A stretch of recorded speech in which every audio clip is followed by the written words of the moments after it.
Hey, what's going on YouTube, and welcome back to the Sports Lovers Podcast. I am your host, Brock Marucci. Sadly, Hunter was not able to join us today. He's out working, but we love him for that. He's just trying to do his job, and we love him for that. But there's a ton of news in college football right now. College football is hot. So I really wanted to weigh into it, and let's get right into it. We're going to be talking about the conference realignment news. I've got some notes here. Try my best to stay on topic. So roughly almost a year ago, September 29th of last year, Hunter and I did the first episode of this show, which was all about what teams in the Power 5 conferences do we think shouldn't be in the Power 5, and a team that isn't in the Power 5 that should be in the Power 5.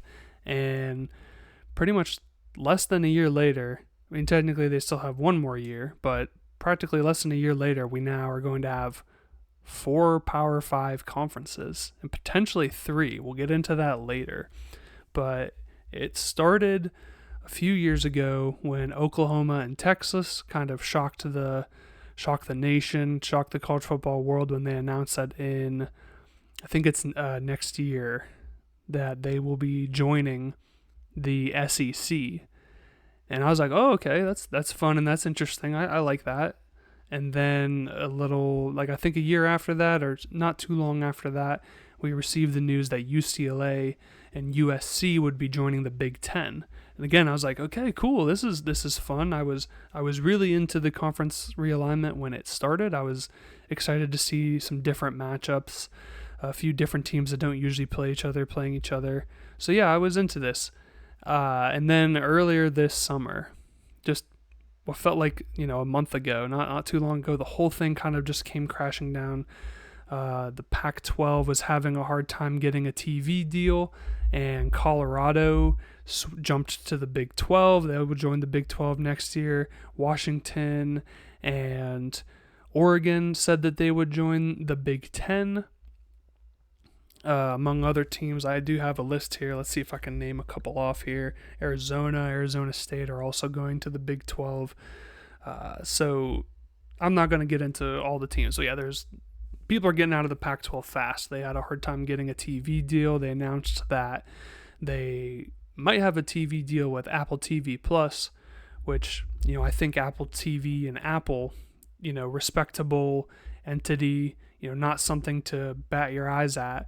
But I really just don't think that if someone was like, oh, I'm going to watch college football, the last thing they would think is Apple TV and Apple TV Plus. If I'm watching college football, CBS, ABC, all of the ESPNs, whatever network that the conference has, there's a lot of deeper issues that came out as to why these teams were switching conferences. I'm not going to get into those fully. If you want to hear a more detailed, like a real deep dive of all the details, I suggest listening to Joel Klatt talk about it.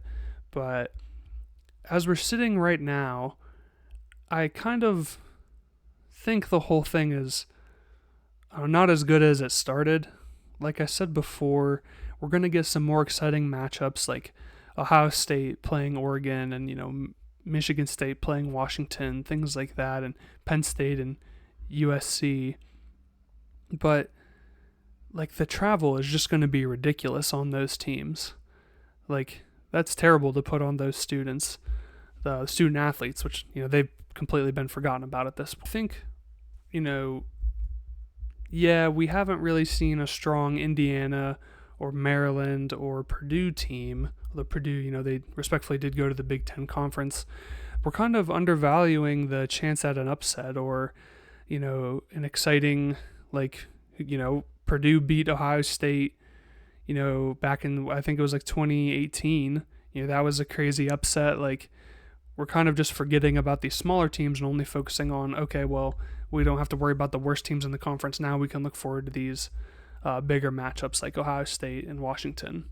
Also, some of these programs aren't as consistent as teams like Michigan and Ohio State, where, Oregon, they went to the national championship with Marcus Mariota, had a little bit of downtime, wasn't quite the same. Now they're back and better, I would say, but not quite as strong.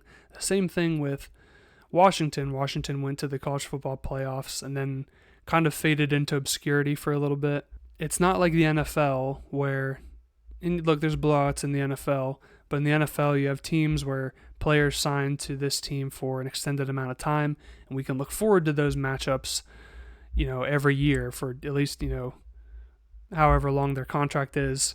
We look back on great battles like Tom Brady and Peyton Manning, Joe Flacco, and Ben Roethlisberger. Those are great games. Those are great teams that play each other. Here, it's like, Ohio State has stayed very consistent for a long time. The same thing. Michigan had a little bit of a downtime, but they're also pretty consistent. Or I just feel like at first it'll be like, oh, Ohio State and Oregon, this is great. And then it'll be like, okay, Oregon's going to be bad for 5 years, and Ohio State's just going to run the table. One thing I think they could have done to fix this, now again, it's all about, the TV deals and who's getting publicity.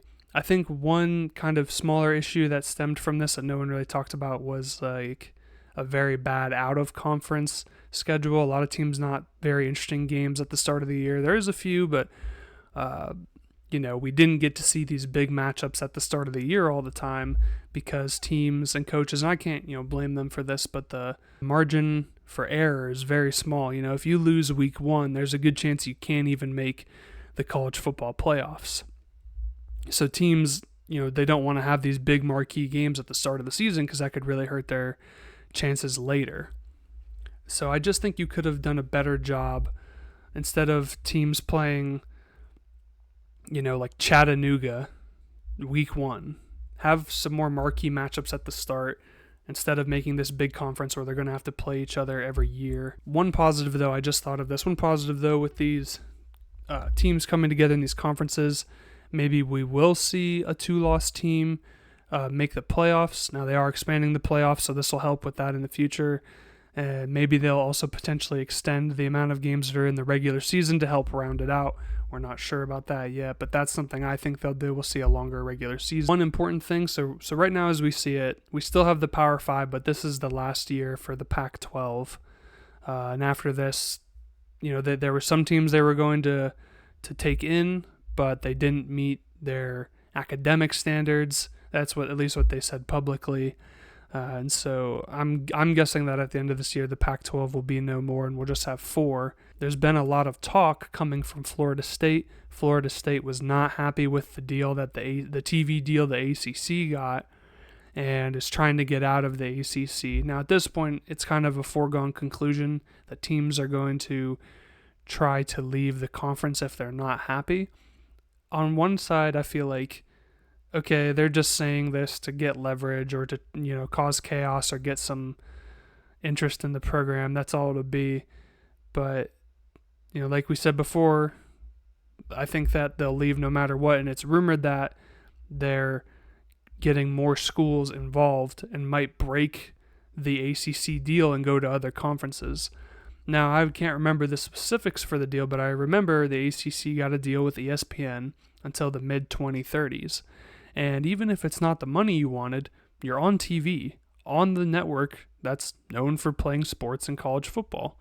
So I don't really get the big deal, You could be like the Pac-12 right now, which, wasn't going to be on TV this time next year or may not even be on TV. So you never know. If you win more games, maybe you can increase that deal. They can renegotiate. But I just thought it was a little unfair that they immediately were like, we want out of this. This is ridiculous. If it's true that they are getting more schools to sign and then we somehow move, well, not somehow, again, we're probably going to move to a 3-team, then eventually a 2-team Power 5 in college football. But it just seems like a little unfair to immediately say, oh, wow, we're going to be on TV till the mid-2030s. Let's get out of here and let's try to find something better. And the last point I wanted to bring up, well, actually not the last point, I just remembered another thing I was going to bring up. But going back to undervaluing the smaller teams, it is sad that we're kind of losing the scope of college football, which is, just because you don't win the national championship doesn't mean the season was a failure. I think there are some programs that would love to make a bowl game and win it, and they're trying hard for that goal, and I think we should still celebrate that and see that, as well as, teams just trying to win a New Year's Six bowl. Now, players leave the bowl games a lot now for their own reasons. I understand that, but there are programs out there trying hard to get to that point. Also, what about like a Tulane? Last year we saw Tulane have a great story. They beat SC in their bowl game. Like, that was great. Or maybe eventually they'll get pulled into this Power 3 or 4 conferences, or even the Power 2. But it just seems like there's it doesn't seem like, but there are rumors that there will just be these big conferences and only these teams will play for the national championship. And I guess the committee already set their foot down when they didn't let UCF in, even though UCF was undefeated. Then Cincinnati made it, but Cincinnati didn't win. But are we moving away from letting these other schools get a chance to punch their way through, or is it just like, you're with us or you're not even going to get a chance to play for the national championship? Which kind of leads me to my final point, which the biggest team, love them or hate them, there's the Notre Dame Fighting Irish, which are still independent. I, for one, definitely think they should join a conference. I think it would definitely help them out a lot.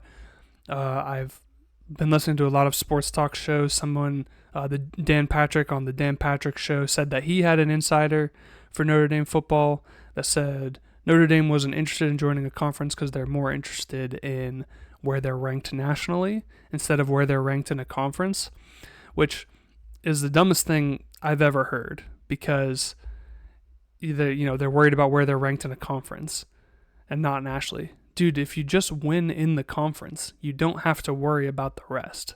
Saying that is like saying, oh, well, we don't think we'll be able to be good enough to compete in one conference, so we're just gonna bypass all that and play for a national ranking. So I thought that was just, if that's true, that's not a great idea. Also, why are you not in a conference? Like, come on now, just join it. Now I have to admit, I do think they have a pretty tough schedule this year, but I just don't understand. Also, we did get a quote. I apologize, I don't have the exact quote in front of me, but the athletic director for Notre Dame said that, well, this is giving us so much publicity right now. He kind of dodged the question when asked about joining a conference. He was like, well, right now not being in a conference gives us more publicity and gives us more interest, and everybody's talking about what are we going to do. It's like, yeah, it's true, but I think you get a lot more publicity if you could join like the ACC and kind of win a championship there. That's just me, though. But overall, to sum it all up, I mean, it's exciting. We are going to get new matchups and teams that play each other that don't always play each other. But at the end, it just seems unnecessary. I was listening to Deion Sanders on Club Shay Shay a month back, and he was talking about how some of these teams, when they travel, they aren't even making money when they travel because they have to pay for the whole team to fly out. They pay for the coaches to fly out. Then, sometimes they're bringing the band, so they're paying for the band to fly out. Then the hotel they're in, all that money equals, possibly the amount of money that they're getting just to play the game. I just don't think people are taking that into account. And ultimately, I mean, there's nothing I can do to stop it. I'm going to watch anyway. It's still exciting, but as of right now, I'm wishing that it wasn't as drastic. I wish, a few teams could have switched, and then a few teams not in the Power 5 could have moved up and could have gone from there instead of just the complete collapse of the Pac-12 as well as potentially the ACC. Again, also, that's also nothing that I could have done about if they had just worked their contracts better at the Pac-12, we wouldn't be seeing this potentially, but it's all said and done now. So it's the farewell tour for the Pac-12. All the people who grew up with it, I hope you enjoy it. I'm excited to see who wins the final Pac-12 football championship, and I still think it's going to be an exciting season overall, though. Conference realignment, as of right now, mixed feelings to negative feelings. But alrighty, but that's going to do it for the Sports Lovers podcast today. Just a quick one. Like I said, no Hunter here. Hunter, hope we're doing well. Hope you're doing well. We're all here thinking of you. Hopefully we can get him back on here and he can share his thoughts. And as we move forward, week 0 starts. I'm recording this on the 21st of August, so we're right. Week 0 is right around the corner, and then week 1, and just really excited for some college football. Let me know what you think of the conference realignment. Let me know what I missed or misspoke, and we'll go from there. I'm excited to see what you guys think and what the future of college football holds. All right, everyone, have a good night, and we'll see you guys next time.